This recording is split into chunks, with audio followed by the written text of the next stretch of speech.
Long ago, in a quiet countryside village, there lived a man who worked as a gardener. Every morning before the sun rose, he walked down a narrow dirt path to a spring far away to collect fresh water. To carry the water, he used a wooden pole across his shoulders. On each side of the pole hung a clay jar. One jar was smooth and strong without a single mark on it.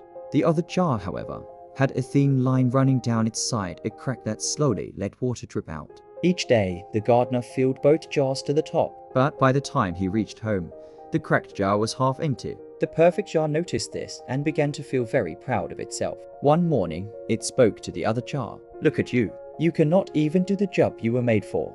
Every day you lose half the water before we arrive. What a waste." The cracked jar said nothing. It simply hung there quietly, feeling more and more ashamed with every step. Days turned into weeks. The teasing continued, and the cracked jar's heart grew heavy with sadness. Finally, one evening, the cracked jar could not keep its feelings inside anymore.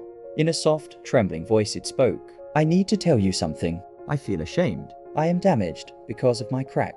I cannot bring you a full jar of water. Your effort is wasted because of me." The gardener listened patiently. Then he smiled warmly. "My dear friend, tomorrow, pay close attention to the path beside you." The next morning they walked to the spring. Halfway back, he gently reminded the cracked jar.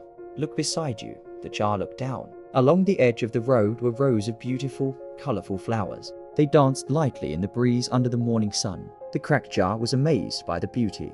But when they reached home, the jar saw it had only half its water left. Its joy faded. "I'm sorry," it whispered. The gardener smiled. "Did you notice those flowers were only on your side of the path? I knew about your crack, so I planted seeds. Every day, the water that dripped from you watered them. Because of you, those flowers grew. I used them to decorate my home. Their beauty exists because of your crack." The jar felt pride and happiness. Its tears were no longer tears of shame, but tears of gratitude. The gardener said, "What you believed was a flaw turned out to be a gift. From that day on, it never felt worthless again." Sometimes the very things we think are our weaknesses are the things that bring beauty into the world. Every person has imperfections, but those imperfections may hold a hidden purpose we cannot see yet. Remember, sometimes our cracks are what allow beauty to grow. Like and share this if it touched your heart. Subscribe for more inspiring stories. See you in the next story.